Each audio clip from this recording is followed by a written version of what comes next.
नमस्कार आप सभी को। अगर आप भी अवधेश प्रताप सिंह विश्वविद्यालय रीवा यानी एपीएसयू प्राइवेट एडमिशन 2024 के बारे में जानना चाहते हैं तो उसमें यूजी और पीजी के सभी कोर्स का एडमिशन चालू है। उसके बारे में पूरी प्रक्रिया आपको इस वीडियो में बताऊंगा। अवधेश प्रताप सिंह विश्वविद्यालय में यूजी और पीजी दोनों कोर्स के प्राइवेट एडमिशन होते हैं। तो उसके लिए आपको बता दूं एडमिशन चालू है। यहाँ पर देख सकते हैं एपीएससी एनईपी यानी नई शिक्षा नीति, यूजी प्राइवेट रजिस्ट्रेशन कम इनरोलमेंट फॉर्म 2023-24। यहाँ पर देख सकते हैं एपीएस प्राइवेट पीजी रजिस्ट्रेशन कम इनरोलमेंट फॉर्म 2023-24। यहाँ पर देख सकते हैं प्राइवेट पीजी का रजिस्ट्रेशन, यहाँ पर प्राइवेट यूजी का रजिस्ट्रेशन हो रहा है। यानी कुल मिला के यूजी पीजी दोनों के प्राइवेट एडमिशन चालू हैं। तो यहाँ पर हम आपको एक एडमिशन क्लिक करके मतलब फॉर्म भर के दिखाऊंगा थोड़ा सा कि आप कैसे एडमिशन ले सकते हैं। अब आपको इसके फीस के बारे में बता दूं। अगर आप पीजी में एडमिशन में पीजी में एडमिशन लेते हैं तो आपको वहाँ पर अगर आप एपीएस से इनरोल हैं तो कोई बात नहीं, तब सिर्फ 40 रुपये लगेगा, 40 रुपये का पेमेंट कटेगा। और अगर आप अदर यानी एमपी बोर्ड से हैं और फिर रजिस्ट्रेशन कराते हैं तो आपको 791 रुपये देना पड़ेगा। और अगर आप एमपी से बाहर हैं तब आपको 3540 रुपये देना पड़ेगा। यह इनरोलमेंट फीस है। इसके फॉर्म भरने के बाद आप कॉलेज में जमा करेंगे। कॉलेज में जमा करने के बाद आपको इनरोलमेंट नंबर अपडेट होगा कुछ दिन बाद। उसकी स्टेटस आप यहाँ भी चेक कर सकते हैं और कॉलेज में लिस्ट भी आएगी। यहाँ पर यूजी दिया हुआ है, यहाँ पर पीजी दिया हुआ है। चलिए हम आपको यहाँ पर एक यूजी का फॉर्म सिंपल दिखाते हैं, भर के दिखाते हैं। जैसे क्लिक करेंगे यहाँ पर मान लीजिए, चलिए हम शुरुआत से दिखा देते हैं। आप खोलेंगे कैसे, सबसे पहले खोलेंगे एपीएसयू एमपी ऑनलाइन सर्च करेंगे।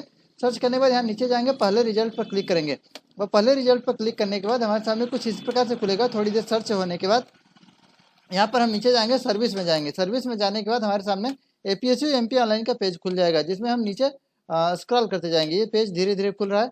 इसके बाद हम नीचे स्क्रॉल करेंगे। स्क्रॉल करने के बाद हमको पेज मिलेगा, खुल चुका है हमारे सामने। यहाँ पर हम थोड़ा नीचे जाएंगे। यहाँ पर नीचे जाएंगे, देख सकते हैं यहाँ पर एपीएसयू यूजी प्राइवेट रजिस्ट्रेशन कम इनरोलमेंट फॉर्म यहाँ पर दिख रहा है। यानी इस पर हम क्लिक करेंगे। जैसे क्लिक करेंगे हमारे सामने एक विंडो ओपन होगा जो नए तरीके से होगा। यहाँ पर हम उसमें इस विंडो में हमको यहाँ डिक्लेरेशन पर चेक करना है। इसके बाद यहाँ पर कैप्चा फिल करने के बाद और आगे बढ़ना है। कैप्चा फिल यहाँ पर हम कर देते हैं। कैप्चा फिल करने के बाद यहाँ पर हम एग्री करते हैं। एग्री करने के बाद हम आगे बढ़ेंगे। यहाँ पर देख सकते हैं गलत फॉर्म भरेंगे, आपको 1000 रुपये संशोधन शुल्क देना पड़ेगा। इसलिए अच्छे से चेक करें और अच्छे से फॉर्म भरें। एग्री पर करने पर थोड़ा सा प्रोसेस हो रहा है। प्रोसेस करने के बाद इस प्रकार से खुलेगा। हमारे सामने कुछ इस प्रकार से खुला हुआ है। एनईपी प्राइवेट रजिस्ट्रेशन कम इनरोलमेंट फॉर्म यानी यूजी का एडमिशन का प्रकार में यहाँ पर यूजी हम डालेंगे। इसके बाद छात्र का प्रकार यहाँ पर प्राइवेट रहेगा ही। इसके बाद यहाँ पर जिला चुनेंगे, सारे जिला चुनेंगे। इसका महाविद्यालय का नाम आएगा, महाविद्यालय का नाम सेलेक्ट। जैसे कि यहाँ पर हम कॉलेज का नाम सेलेक्ट कर लेते हैं, कौन सी कॉलेज है। कॉलेज का नाम सेलेक्ट करेंगे। यहाँ पर सारे कोर्स आ जाएंगे यानी सेमेस्टर। इसके बाद यहाँ पर कोर्स आ जा रहे हैं। यहाँ पर देख सकते हैं फर्स्ट ईयर सेकंड ईयर, हम फर्स्ट ईयर में करेंगे।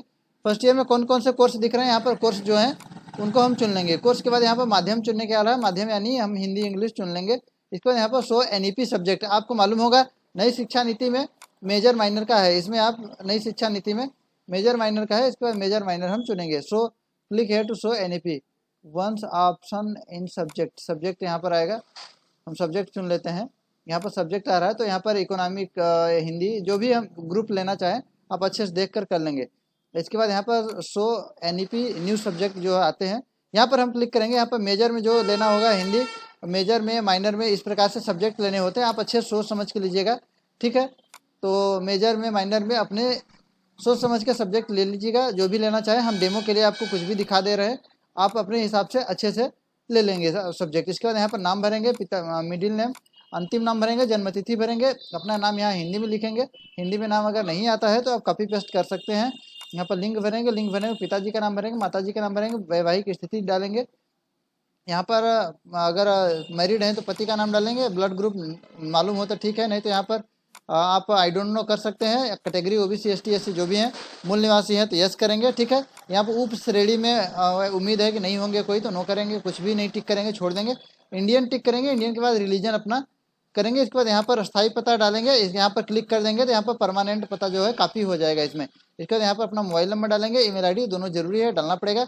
परीक्षा उत्तीर्ण किए हैं, कौन सी परीक्षा उत्तीर्ण किए हैं, कौन सा बोर्ड है, यहाँ पर आप सेलेक्ट करके और डाल देंगे। 10वीं और 12वीं डालना जरूरी है, क्योंकि यह हम यूजी का करें। अगर पीजी का करेंगे तो ग्रेजुएशन भी डालना जरूरी रहेगा। यहाँ पर आप डालेंगे। इसके बाद शो फी पर करेंगे।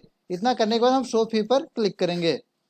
यहाँ पर देख सकते हैं कुछ जानकारी हमने भर दिया। यहाँ पर जो भी मैरिड अनमैरिड था सारी जानकारी भरने के बाद यहाँ पर हम डिस्ट्रिक्ट चुन दिया। डिस्ट्रिक्ट चुनने के बाद यहाँ पर देख सकते हैं पिन कोड डाल दिया, एमपी लिख दिया, कॉपी टू करस्पोंडेंट एड्रेस यानी यहाँ पर कॉपी हो गया है। यहाँ पर मोबाइल नंबर डाल देते हैं, ईमेल आईडी डाल देते हैं। इसके बाद यहाँ पर हम जैसे उत्तीर्ण परीक्षा यहाँ पर लिखा हुआ है हायर सेकेंडरी 12th डालेंगे। 12th डालने के बाद यहाँ पर हमारा सेलेक्ट करने के लिए आएगा। ये देख सकते हैं सेलेक्ट करने के लिए आ रहा है कि कौन से बोर्ड से पास है। जैसे यहाँ पर ओपन CBSE जो ICSE बोर्ड है या फिर ऑल स्टेट MP बोर्ड है तो MP बोर्ड पर यहाँ पर टिक कर देंगे। यहाँ पर टिक करने के बाद थोड़ा सा लोड लेगा। यहाँ पर माइग्रेशन या TC हो तो डालेंगे, माइग्रेशन या TC का नंबर डालेंगे। मान लीजिए हम उदाहरण के तौर पर डाल देते हैं कौन से ईयर में जारी हुआ है, मान लीजिए हम 2023 डाल देते हैं। इसके बाद आप अपना जो भी हाई स्कूल और हायर सेकेंडरी का होगा इसके बाद डालेंगे। डालने के बाद यहाँ पर 100 फीस 10वीं हमको डाल लेते हैं। इसको डालने के हमने डेमो के रूप में डाल लिया। यहाँ पर डालने के बाद हम 10वीं क्लिक करते हैं। डेट ऑफ बर्थ है 10वीं, कास्ट सर्टिफिकेट अलाउ है तो माइग्रेशन है तो ठीक है डाल देते हैं। मार्कशीट कर देते हैं यहाँ पर क्लिक। जैसे ही 100 फीस पर क्लिक करेंगे हमारे सामने कुछ फीस शो होगा, देख सकते हैं फीस शो होगा। 100 फीस पर क्लिक करने पर फीस शो होगा, देख सकते हैं यहाँ पर 750 शुल्क दिया हुआ है, विलम्ब शुल्क 0 यानी पोर्टल शुल्क 41 यानी 791 रुपये कट रहा है। अगर यही आप PG का करेंगे तो आपका 40 रुपये कटेगा अगर आप पहले से इनरोल रहेंगे। यहाँ पर फोटो अपलोड करेंगे, यहाँ पर सिग्नेचर अपलोड करेंगे, डिक्लेरेशन चेक करने के बाद यहाँ पर सबमिट बटन पर क्लिक कर देंगे। सबमिट बटन पर क्लिक करने के बाद आपके सामने कुछ इस प्रकार से रिसिप्ट आएगी। सबमिट बटन पर क्लिक करने के बाद आपको रजिस्ट्रेशन नंबर जो आएगा उसको जरूर कॉपी कर लेना है। चलिए हम सबमिट बटन पर क्लिक करके और रजिस्ट्रेशन का पेमेंट करके आपको दिखाते हैं। हमने पेमेंट सबमिट करने के बाद पेमेंट कर दिया। पेमेंट करने के बाद इस प्रकार से रसीद है, फोटो नहीं आ रहा है, फोटो सिग्नेचर नहीं शो कर रहा है तो आपको दिक्कत करने की कोई बात नहीं। आप इस प्रिंट आउट को सीधे कॉलेज में ले जाकर जमा करेंगे। कॉलेज में ले जाकर इसके साथ जो भी डॉक्यूमेंट्स है डॉक्यूमेंट्स लगा के जमा करेंगे। यहाँ पर अगर जो भी डॉक्यूमेंट्स आपने टिक किया है, जो भी है एलिजिबिलिटी, माइग्रेशन या फिर मार्कशीट जो भी टिक किए हैं इसको लगा के जमा करना है कॉलेज में। कॉलेज में जमा करने के बाद ही आपका एनरोलमेंट नंबर जनरेट होगा। चलिए ये तो दिखा दिया UG का, इसी प्रकार से PG का आपको आइडिया दिखा देते हैं। PG के लिए भी हम जाएंगे फिर से APSU MP ऑनलाइन में। जैसे ही हमारे सामने इस प्रकार से खुलेगा सर्विस में जाएंगे। सर्विस में जाने के बाद हमारे सामने इस प्रकार से खुलेगा। नीचे हम आ जाएंगे, यहाँ पर देखिए UG का था, यहाँ पर PG वाले में क्लिक करेंगे। PG वाले में क्लिक करेंगे, सेम वही प्रोसेस रहेगा। यहाँ पर हमको डिक्लेरेशन क्लिक करेंगे। इसके बाद यहाँ पर एग्री बटन पर क्लिक करेंगे। कैप्चा फिल करने के बाद थोड़ी देर लोड लेगा, इस प्रकार से खुलेगा। यहाँ पर कोर्स सेलेक्ट करें PG और PG के बाद यहाँ पर छात्र का प्रकार प्राइवेट आएगा। प्राइवेट सेलेक्ट करने के बाद यहाँ पर डिस्ट्रिक्ट आएगा।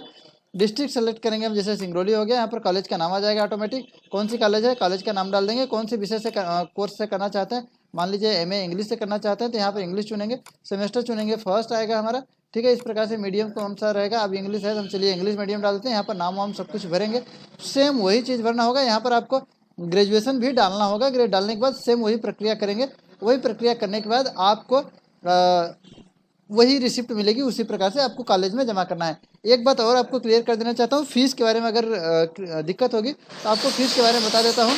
तो UG कोर्स, जितने भी UG कोर्स वाले हैं यानी जो UG कोर्स के हैं यानी UG के BA BSc BCom वाले, उनके लिए अगर आप MP बोर्ड से पढ़े हैं तो 791 रुपये कटेगा।